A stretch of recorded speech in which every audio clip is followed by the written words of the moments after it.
Hola compañeros. Hoy trabajaremos sobre el libro Fragmentos de la historia del conflicto armado en su capítulo Colonización y conflicto armado. Nuestro grupo está conformado por Alejandra Peñas Deño, Edna Sanabria Ardila, Lorena Ramírez Liz, Alejandra Pacasira Sánchez y Valentina Peña.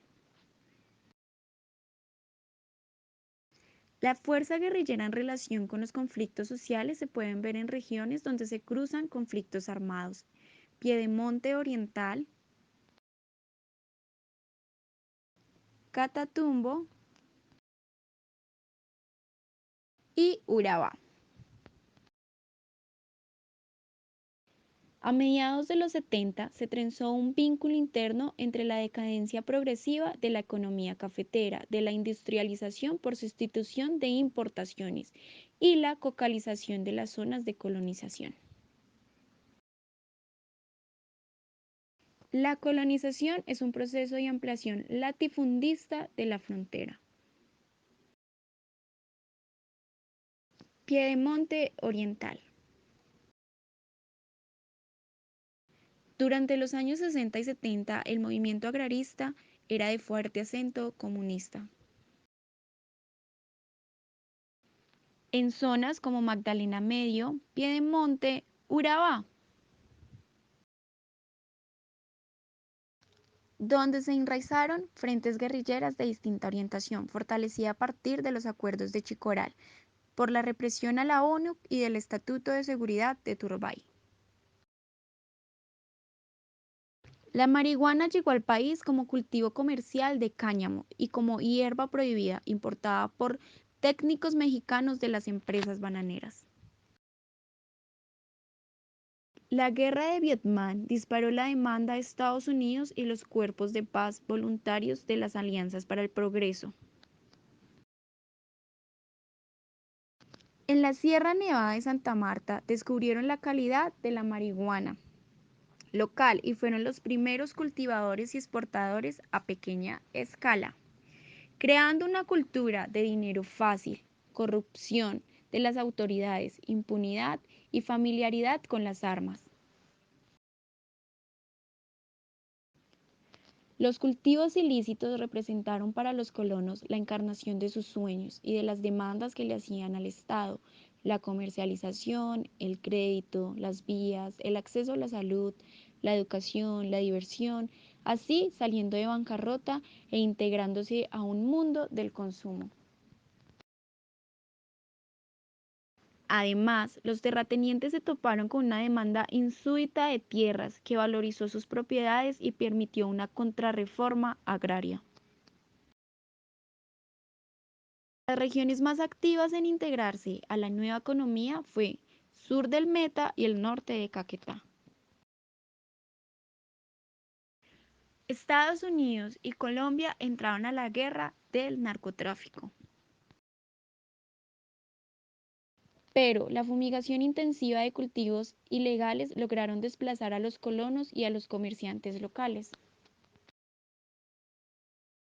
Las millonarias inversiones militares fueron beneficios económicos de los negocios ilegales creados por grupos paramilitares, organizados y financiados por el narcotráfico, ganaderos y sectores de la fuerza pública.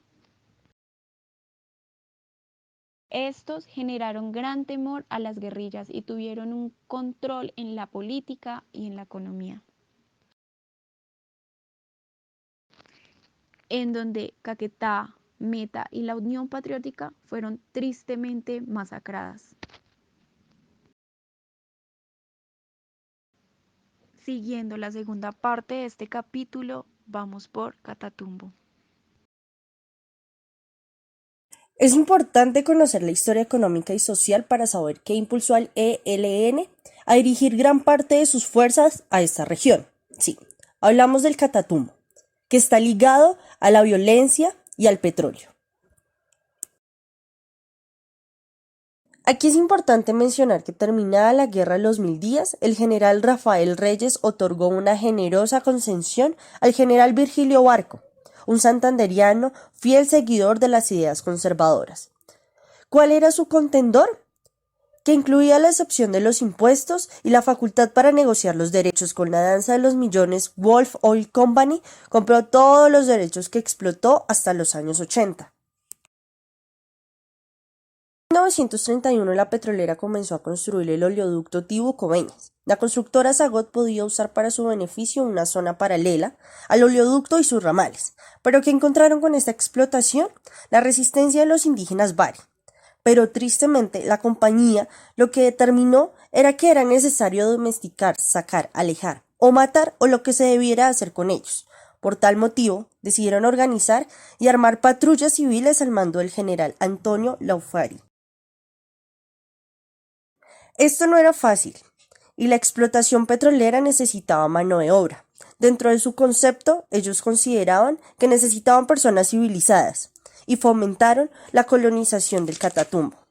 Llegaron miles de campesinos y desempleados urbanos a conseguir trabajo y a cultivar la tierra, para vender a la compañía arroz, plátano, yuca. Sin embargo, posterior a esto, en 1934, las diferencias entre los obreros de las empresas, los técnicos, los altos empleados, crearon todo un ambiente de conflicto, y con esto se desató la huelga de arroz, apoyada por campesinos y colonos, creando alianzas que aún se encuentran vigentes. En la segunda posguerra la concesión alcanzó su mayor rendimiento.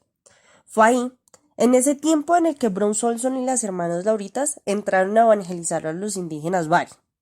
Tiempo después, en 1960 tuvo lugar la Gran Huelga de los 29 días, donde se estaba exigiendo la eliminación del sistema de contratistas, que lo único que realizaron fue la burla de prestaciones sociales y de derechos sindicales. A mediados de los años 70, después del golpe de Anorí, hace presencia las FARC y el ELN en el territorio, lo que hace que más adelante se trajeran protestas sociales por la construcción del oleoducto en Limón Coveñas. Como la relación entre las empresas petroleras y los movimientos subversivos no era la mejor, el ELN decidió hacer fuerza atacando varias veces dicho oleoducto.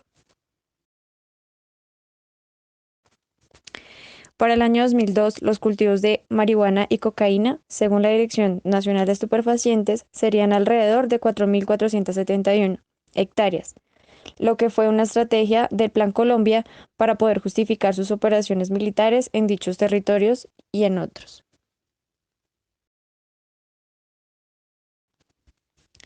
Para el año 2000, las AUC hacen aparición en el municipio de Tibú. Frente a esto, hubieron varias muertes, desapariciones y al menos 20.000 desplazados. Para el año 2003, las AUC entregan cerca de 4.000 armas que tenían en poder hombres comandados por Salvatore Mancuso y Jorge 40. En el año 2003, Ecopetrol inicia la explotación y exploración en Barí. Debido a que se violaban los acuerdos de Colombia con la OIT, los indígenas se movilizaron para la defensa de dicho territorio, ya que allí se encontraban sus resguardos. Años más adelante, exactamente en el año 2006, la Corte Constitucional falla a favor de los indígenas, pero sin embargo, Ecopetrol continúa la explotación y la exploración en municipios aledaños. Y para proseguir terminaremos con Urabá, teniendo en cuenta que es la última parte de este capítulo. El conflicto que vivió la región del Urabá se refleja en las cifras oficiales de 5.200 muertos, 200 desaparecidos, 60.000 desplazados a causa del conflicto armado. El río Atrato tiene una suerte adversa, paradójicamente por su importancia geoestratégica y por ser la columna vertebral de una de las regiones más diversas del planeta. A mediados del siglo XX llegaron grandes compañías madereras, asimismo, desarrollo de economías ganaderas y bananeras que han fundado una poderosa élite empresarial protegida por el Estado.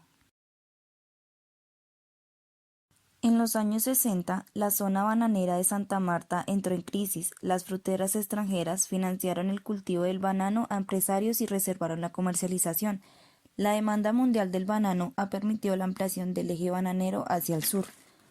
Los conflictos de la zona bananera de Santa Marta se transfirieron a la zona de Urabá. Los cultivadores de fruta fundaron la Unión de Bananeros del Urabá, Uniban, y los viejos dirigentes sindicales, Sintra Inagro y Sintra Banano, los sindicatos y los empresarios se enfrascaron en una lucha cada día más radical, lo cual se fortaleció con la llegada de las guerrillas en respaldo de los sindicatos y la militarización progresiva del Urabá. Asimismo, la Unión Patriótica y los sindicatos llegaron a controlar la mayoría de consejos y las alcaldías municipales. La fuerza pública era incapaz de controlar movimientos de protesta. El atropello a los derechos humanos se fue imponiendo como una política para debilitar las demandas sindicales y las cívicas. Cuando la Unión Patriótica triunfó en las elecciones de 1985, las organizaciones clandestinas de derecha dieron luz verde a la formación de grupos paramilitares. El Estado fue indiferente y la fuerza pública se volvió su gran protectora. Un hecho determinante para la historia del conflicto fue la entrega de armas del EPL, movimiento pro-chino rival de las FARC, pro-soviético, ambos con gran influencia política en la región. Uno de los fundadores del EPL fue Pedro León Arboleda, militante del Partido Comunista. Otro de ellos fue Pedro Vázquez, fue un guerrillero del bloque sur del Tolima al mando de Marulanda. Y el tercero fue Francisco Caraballo, entrenado en Cuba y vinculado al ELN. Algunos expulsados del Partido Comunista o que no compartían la línea prosoviética crearon en 1958 el Movimiento Obrero Estudiantil Colombiano MOEC. A principios de los años 70, el Partido Comunista y el Ejército de Liberación Popular ejercieron una gran influencia en el movimiento campesino en Córdoba, Bolívar y Antioquia, e impulsaron la toma de las tierras. A finales de esta misma década, un grupo disidente de las FARC se unió al EPL y se tomó el Puerto Libertador. La demanda de mano de obra de las bananeras creó una corriente migratoria hacia Urabá y con ella una influencia del EPL en la zona. A mediados de los años 70, el gobierno de Holanda y la diócesis de Quibdó organizaron a los campesinos arroceros del Medio Atrato. La mayoría de estos eran comunidades negras ancestrales. Entre diciembre de 1996 y enero de 1997 fueron torturados, asesinados y desaparecidos más de 100 campesinos.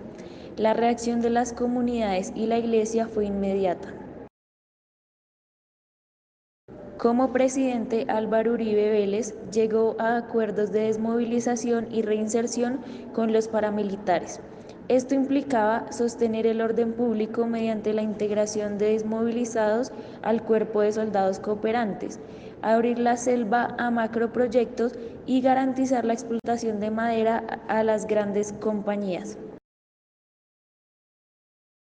En el año 2004, Álvaro Uribe inauguró la planta de refinación de aceites y grasas más grande de la Comunidad Andina de Naciones, pero luego la organización regional indígena en Veraguaunán denunció que las plantaciones de palma aceitera eran una forma de apropiarse de los territorios.